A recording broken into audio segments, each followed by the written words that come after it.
Hello ladies and gents, how are you doing? Today, whilst doing my daily perusal of the dross that the world's worst taxpayer-funded broadcasting organisation calls news in this crazy time we're living in, I found a somewhat repellent story that could probably become a series because the BBC does it so often. I'm calling it Puff Pieces for Perverts. Al Pacino says it's fun to be a new dad at 84.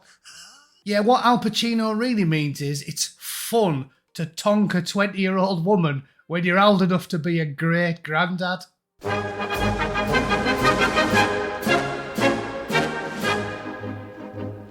Right then, the BBC's up to its old tricks. You can't slag off Al Pacino. He's an actor, and you know how much we love actors. They're the best people in the world. The people who, run the sewage system and keep the electricity on, they're not good people. They don't do anything useful. You know who's really important? Geriatric actors. The Romans had it right when actors were like one rung below prostitutes.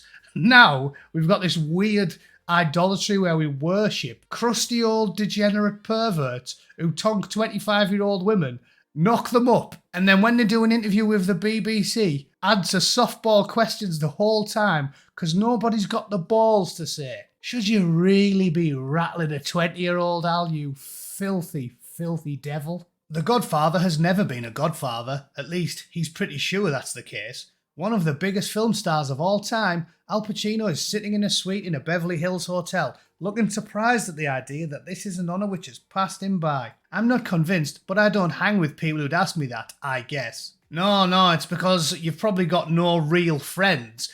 And the ones who do know you quite well are convinced that you'd be the Godfather, and then 15 years later, you'd be digging out blind to rattle your goddaughter in a seedy motel somewhere on Hollywood Boulevard. You absolute pest.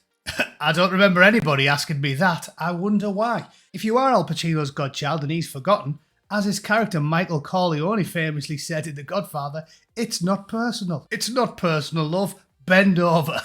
Pacino spent a lot of time looking back over his life because at the age of 84, it's unbelievable. Can you imagine shagging that in your 20s? It must be horrendous. His cock must look like a gnarled branch. It's just going to be horrific. Like, if I was going to pull him off, I'd want to be wearing welding gloves, gaffer tape a bin liner over my head and put some gauntlets on. At the age of 84, the star of films including Dog Day Afternoon and The Irishman has written his autobiography titled Sonny Boy after what his mum called him.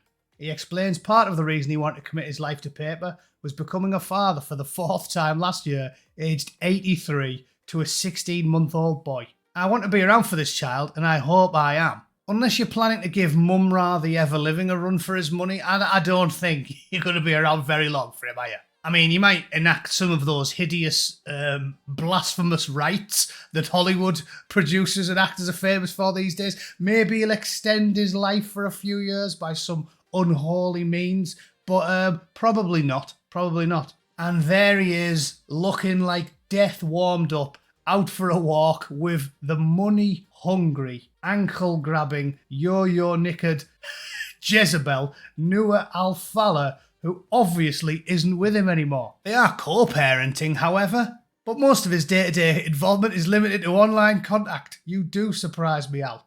He does text me from time to time. 16 months old and he's texting. He must be a fast learner. Yeah, clearly the kid's a savant. Everything he does is real and interesting to me. So we talk, I play the harmonica with him on the other video thing, so it's fun. Al Pacino, once again, winning hearts and minds with an on-screen performance. Is he winning your heart and mind with this on-screen performance, is he? First of all, the kid's 16 months old, so he's not playing the harmonica with you. A paid servant is probably holding one to his lips, massaging his lungs, and a geriatric pervert is watching it on screen.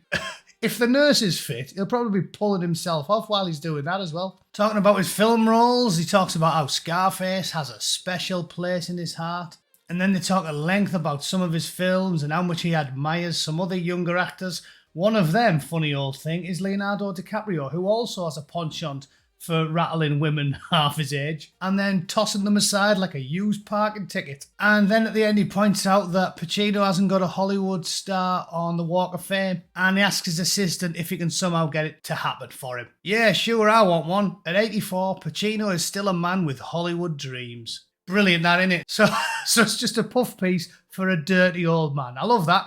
And here's something to remember. All the actors, all the singers, all the producers, all the deviants, the kiddie fiddlers, the Weinsteins, and the Bill Cosbys, and all of them, they all get on like a house on fire with the likes of Al Pacino, and absolutely all of them support Kamala Harris for president. So if that's not a glaring signal for the fact that you should be probably supporting the other guy, i.e. the orange one, I don't know what is. As I've said for a long, long time, I'll take no moral lectures from the likes of Al Pacino and Leonardo DiCaprio, who loves gobbing off about climate change and moral propriety whilst shagging teenagers on his private jet.